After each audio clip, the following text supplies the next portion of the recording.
Hello everyone, welcome to arts study made easy. Arts study made easy में आपका बहुत बहुत स्वागत है। As you know that we have started history series of class 6।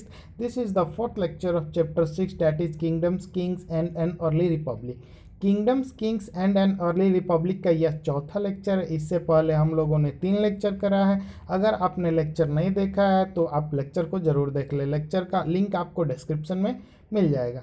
आज ये चौथे लेक्चर में हम लोग डिस्कस करेंगे अ क्लोजर लुक टुवर्ड्स मगधा और बज्जी।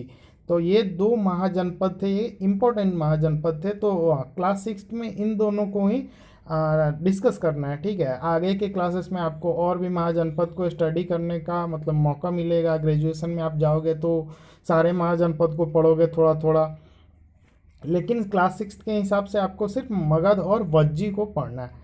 तो इसमें हम लोग सबसे पहले को मगध का लोकेशन देखेंगे कि मगध कहाँ है। तो आप देखो यहाँ पे, यहाँ रहा मगध, ठीक है, और मगध के ऊपर ही बज्जी है।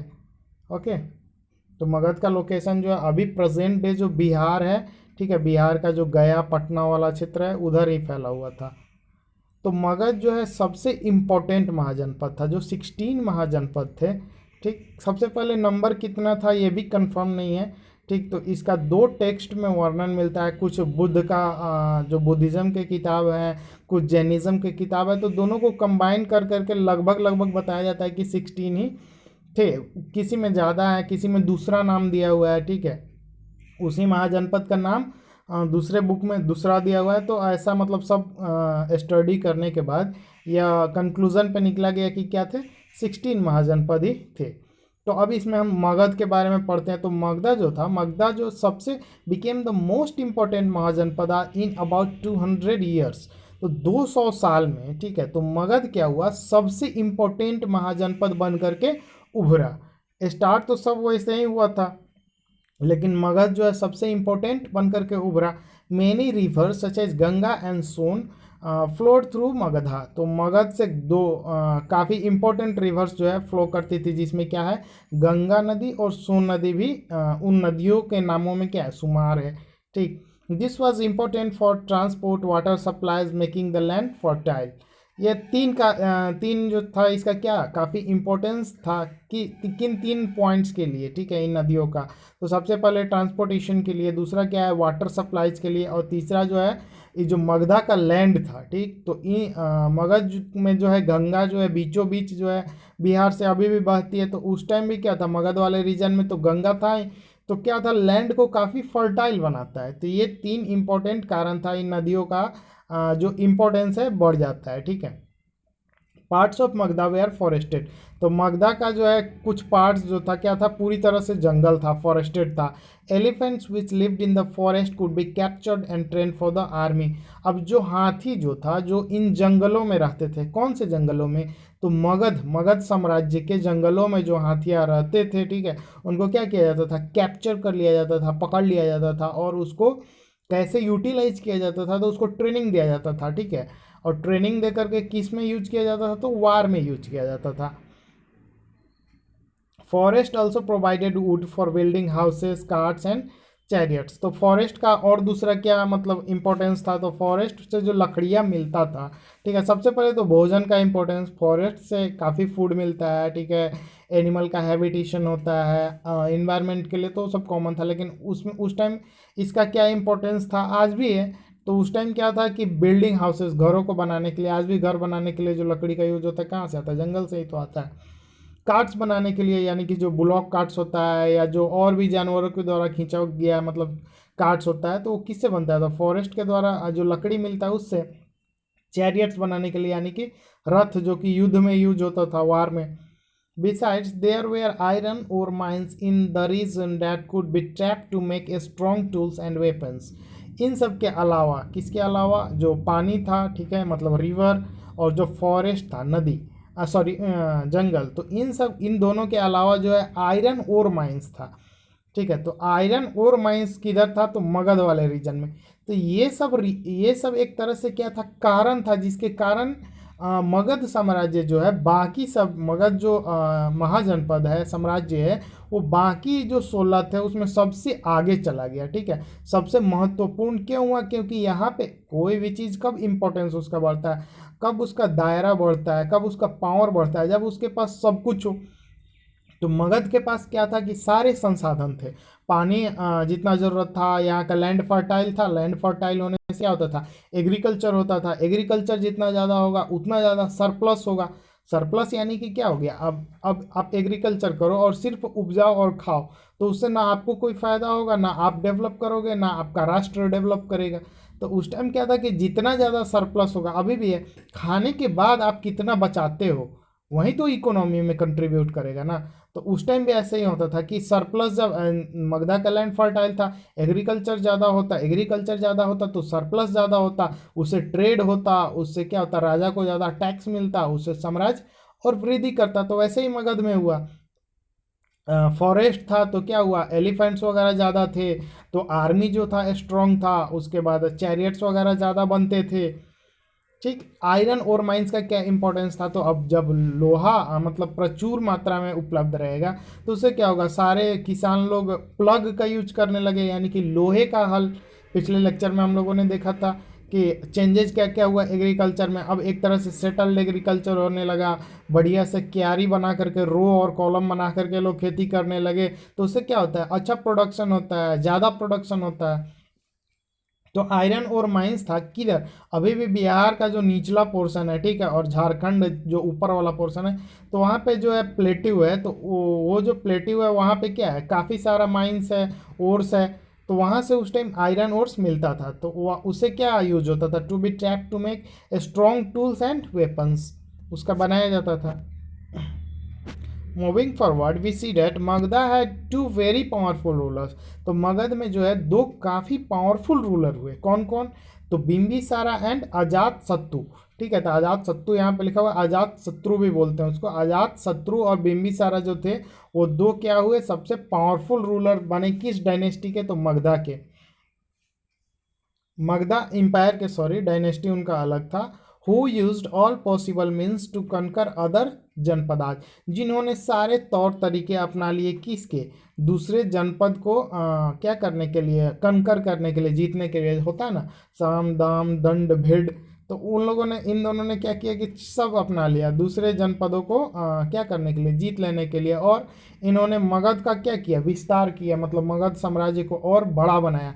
पहले छोटा रहा होगा, तो इन्होंने बगल वाले को जीत के अपने में मिला लिया, किसी से शादी करके मिला लिया, ठीक है, रिलेशन हो जाएगा ना, तो एक तरह से उन्हीं का हो गया, किसी से अपने बेटी का शादी कर दिया, तो इस तरह से क्या होता था, साम्राज्य बड़ा होते जाता था। तो ये सब एक तरीका होता था साम्राज्य को उस टाइम बड़ा करने के लिए। एक राजा क्या करेगा, चार चार शादी कर लेगा, तो उससे क्या होगा, उस चारों से उसका रिलेशन अच्छा हो जाएगा, तो एम्पायर उसका क्या होगा, बढ़ेगा। Mahapadma Nanda was another important ruler, और एक नंद वंश था, ठीक है, मगध में, तो उसके जो रूलर थे महापद्म नंद, वो भी इस जो मगध के काफ़ी इंपॉर्टेंट रूलर्स में से उनका भी नाम आता है। He extended his control up to north west part of the subcontinent. तो इन्होंने, किसने, महापद्म नंद ने कहाँ तक अपने साम्राज्य का विस्तार किया, तो नॉर्थ वेस्ट, नॉर्थ वेस्ट यानी कि जो गुजरात, राजस्थान, ठीक है, पंजाब, तो ये सब किधर है, नॉर्थ वेस्ट में। तो वहाँ तक क्या किया, अपने साम्राज्य का विस्तार किया। राजगृह, जो प्रेजेंट डे में राजगीर में, राजगीर जो है, ठीक है, उसका पुराना नाम क्या था, तो राजगृह था। In Bihar was the capital of Magadha for several years. तो कितने सालों तक क्या था, राजगृह ही किसका कैपिटल था, मगधा का। बाद में क्या हुआ, ये शिफ्ट हुआ, later the capital was shifted to Pataliputra, present day Patna. तो अभी जो पटना है उसका पुराना नाम क्या था, पाटलिपुत्रा, और पहले राजधानी कहाँ था, तो राजगृह में, जिसका नाम अभी क्या है, राजगीर। तो राजगीर से कहाँ शिफ्ट किया गया राजधानी को, पाटलिपुत्रा में शिफ्ट किया गया, जिसका अभी का नाम क्या है, पटना है। Moving forward we see that more than 2300 years ago a ruler named Alexander who lived in Macedonia in Europe wanted to become a world conqueror। तो अभी से 2300 साल पहले के आसपास, या उससे थोड़ा सा आगे पीछे कर लो, तो एक एलेक्जेंडर नाम का काफ़ी बोले ना, एक तरह से काफ़ी पावरफुल रूलर था, ठीक है, कहाँ का, तो मैसेडोनिया जो कि यूरोप में पड़ता है, ठीक है। तो वहाँ का एक रूलर था एलेक्जेंडर, वो क्या चाहता था कि पूरे दुनिया को वो कंकर कर ले, मतलब जीत ले एक तरह से। तो उसका सपना था क्या करना, पूरे विश्व को जीत करके अपना शासन स्थापित करना। हालांकि वो इसमें बिल्कुल भी सफल नहीं हो पाया, एक तरह से ये मुश्किल है। ठीक है। तो of course he did not conquer the world but did conquer parts of Egypt and West Asia and came to Indian subcontinent reaching up to the bank of Beas. ठीक, तो हालांकि वो तो सफल हो नहीं पाया, लेकिन फिर भी एक तरह से कुछ जो है अपने सपना का मतलब कुछ हिस्सा जो है वो साकार कर लिया। किस किस को कब्जा कर लिया वो, तो मैसेडोनिया का तो राजा था ही वो, यूरोप का तो उधर तो उसका राज्य रहा ही होगा। बाद में वो क्या हुआ, अफ्रीका की तरफ बढ़ा। अफ्रीका में है, आपको ऊपर में ही है अफ्रीका का, आपको मैप देखोगे तो ऊपर में ही आपको इजिप्ट मिल जाएगा। तो इजिप्ट को वो जीता पहले, ठीक है, उधर से बढ़ा, ठीक है, किधर, जहाँ मैसेडोनिया है तो वहाँ से वो ईस्ट की तरफ बढ़ा। तो पहले वो इजिप्ट गया, ठीक है, इजिप्ट को जीता। उसके बाद वेस्ट एशिया गया। वेस्ट एशिया यानी कि एशिया का जो पश्चिमी भाग है, ठीक है, तो उधर का कुछ हिस्सा जीतते जीतते वो इंडिया में वेस्ट की तरफ से एंट्री मारा। ठीक है, ईस्ट की तरफ वो बढ़ रहा था, इंडिया में वेस्ट की तरफ से आया, यानी कि जो राजस्थान पंजाब उधर वाला जो रीजन है, ठीक है, सिंध प्रोविंस वगैरह, उस टाइम तो और उधर तक था ना, पाकिस्तान भी किधर था, इंडिया का ही पार्ट था, इंडियन सब कॉन्टिनेंट का ही पार्ट था। तो उधर से वो आया आया और वो ब्यास नदी किनारे तक आया। तो when he wanted to march further eastward his soldiers refused. अब क्या था, वो इतना ज़्यादा डिटरमाइंड था, इतना ज़्यादा मतलब जिद्दी किस्म का था कि उसको बस अपना जिद दिख रहा था कि हाँ हमको वर्ल्ड को कंकर करना है। उसको बाकी सबसे कोई मतलब ही नहीं था। उसका जो सेना था वो पूरी तरह से थक चुका था। अब क्या था कि अब जब वो ब्यास नदी के किनारे पहुंचा तो वहाँ पे कुछ युद्ध वगैरह हुआ। 6 क्लास में आपको जितना दिया है उतना ही पढ़ा रहा हूँ। तो युद्ध वगैरह हुआ। तो क्या हुआ कि उसके सेना को लगा कि एक छोटा सा राजा जब है कि इतना खतरनाक युद्ध कर सकता है, तो बाद में तो आगे जाएंगे तो और बड़ा बड़ा राजा है, तो और हमको हम लोगों का हालत क्या कर देगा, खराब कर देगा एक तरह से। तो क्या हुआ कि उसके सेना जो है रिफ्यूज कर दिए कि नहीं हम आगे नहीं जाएंगे। अब भाई सेना ही नहीं आगे जाएगा तो राजा कर अकेले क्या कर सकता है, कुछ नहीं। They were scared as they had heard that rulers of India had vast armies of foot soldiers, chariots and elephants. उन लोगों ने क्या हुआ था, सुना था, सुन रखा था उन सैनिकों ने, उसके सैनिकों ने, किसके, अलेक्जेंडर के, कि जो इंडिया के रूलर्स हैं उनके पास क्या है, काफ़ी बड़ी सेना है, उनके पास फुट सोल्जर्स बहुत हैं, चैरियट्स बहुत हैं, एलिफेंट्स बहुत हैं, तो हम लोग जीत नहीं पाएंगे उनसे। तो वो लोग क्या हुआ कि पहले ही एक तरह से डर गए सैनिक, और डर के कारण जो है रिफ्यूज कर दिए। और डर का एक अलावा जो है एक और कारण था कि वे लोग थक चुके थे। राजा के जिद के कारण इतना बड़ा मतलब पूरे विश्व को कंकर करना एक तरह से इम्पॉसिबल है, अभी भी इम्पॉसिबल है। तो उस टाइम तो छोड़ ही दो, कोई ना सोर्स था ट्रांसपोर्टेशन का, जाना भी है तो घोड़े से, पैदल, तो मुश्किल था। ठीक है, तो सैनिक ही उसके रिफ्यूज कर दिए, तो बाद में उसको क्या होना पड़ा, वापस लौटना पड़ा। अब हम लोग वज्जी जो है, वज्जी मैप में देखे थे कि मगध के किधर है, मगध के जस्ट ऊपर में है क्या, वज्जी। ठीक है, तो वज्जी के बारे में देखते हैं। While Magadha become a powerful kingdom, Vajji with its capital at Vaishali Bihar was under a different form of government known as gana और संगा। तो मगध तो एक तरह से इम्पोर्टेंट था ही, पावरफुल था ही। इसके अलावा वज्जी में हम लोग देखते हैं जिसका, वज्जी का कैपिटल कहाँ था, तो वैशाली। वैशाली जो है अभी जो हाजीपुर वाला जो है रीजन, वहाँ पे है, वैशाली था। तो वो बिहार में है। ठीक है, was under a different form of government, तो यहाँ पे एक अलग ही सरकार चल रहा था।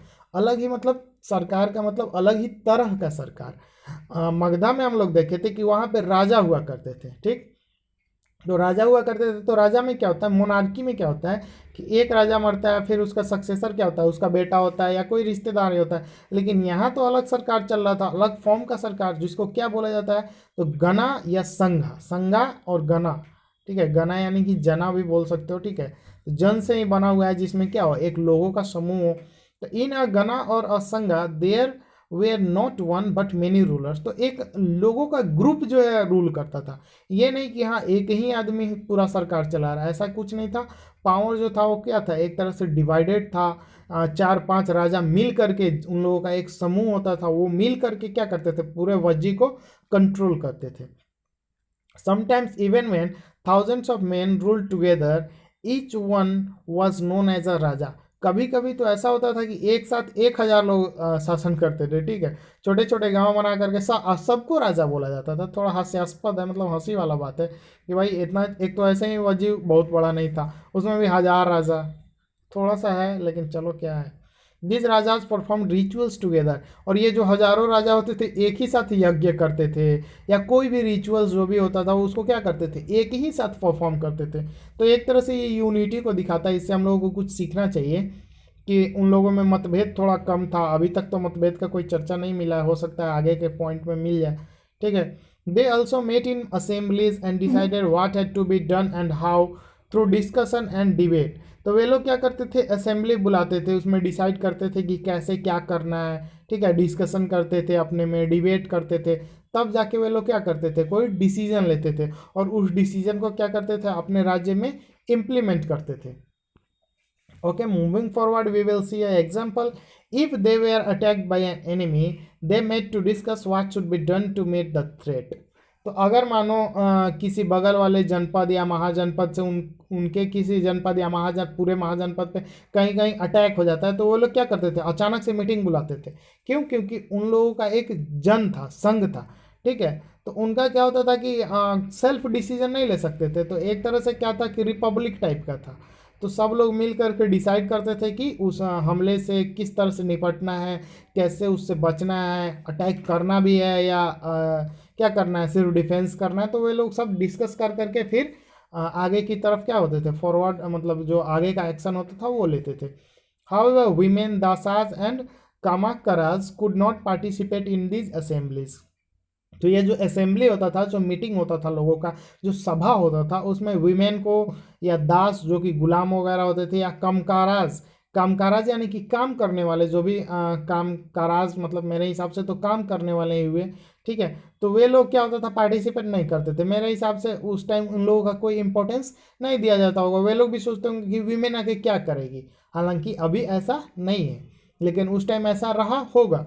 दास आकर के क्या करेंगे, वे लोग असेंबली में आकर के क्या करेंगे, ठीक है, ये उन लोगों का सोच रहा होगा। तो both the Buddha and Mahavira about whom you will read in chapter 7 belong to ganas और संघा। तो ये जो बुद्ध और महावीर, जिनके बारे में आप लोग अगले चैप्टर में, चैप्टर 7 में पढ़ेंगे, तो वे दोनों भी इसी जन या इसी गण या संघ के एक तरह से पार्ट थे। किसी एक छोटे से गण जो राजा थे उनके, या जो भी एक तरह से राज्य करते थे वहाँ पे, तो उसी के मतलब रिलेटेड थे, वंशज टाइप के थे ये लोग। Some of the most vivid descriptions of the life in the sanghas can be found in Buddhist books. तो बुद्धिस्ट बुक्स में आप लोगों को काफ़ी मतलब डिस्क्रिप्शन में मिल जाएगा किसका, संघ का जीवन कैसा था, वहाँ पे लोग कैसे होते थे, कल्चर वगैरह सब कुछ आपको कहाँ पे मिल जाएगा, तो कुछ बुद्धिस्ट बुक्स में मिल जाएंगे। गन क्या होता है, गना is used for a group that has many members. तो गना क्या होता है, एक ग्रुप होता है जिसमें काफ़ी ज़्यादा मेंबर्स होते हैं। संघा क्या है, तो संघा मीन्स ऑर्गेनाइजेशन और एसोसिएशन। तो संघ तो अभी भी होता है कि हाँ ये ऑर्गेनाइजेशन वो ऑर्गेनाइजेशन। तो ऑर्गेनाइजेशन क्या है, एक ग्रुप है, एसोसिएशन है। Rajas of powerful kingdoms try to conquer the sangha. अब क्या होता था कि जो पावरफुल किंगडम के राजा थे वो क्या करते थे, कोशिश करते थे कि इस संघ को क्या करें, अपने अंडर में ले ले, जीत ले। और संघ को अंडर में ले लेंगे तो उन लोग उसके अंडर में जो भी एरिया हो जाएगा उस राजा का हो जाएगा। तो never the less this lasted for a very long time till about 1500 years ago when the last of the Ganas of Sangha were conquered by Gupta rulers about whom you will read in chapter 11। तो बाद में क्या हुआ कि अभी से 1500 साल पहले तक धीरे धीरे सब क्या होने लगा, एक दूसरे को कैप्चर कर लिए, कुछ बड़े एम्पायर बन गए, कुछ धीरे धीरे टूट गए, ख़त्म हो गए। तो आपको आगे धीरे धीरे पढ़ना है इन सब के बारे में। गुप्ता रूलर्स ने क्या किया, सबको कंकर करके एक बड़ा साम्राज्य बनाया, तो जिसके बारे में हम लोग किसमें, चैप्टर 11 में पढ़ेंगे, ठीक है। तो आज के लेक्चर में इतना ही। Thank you for watching, stay tuned with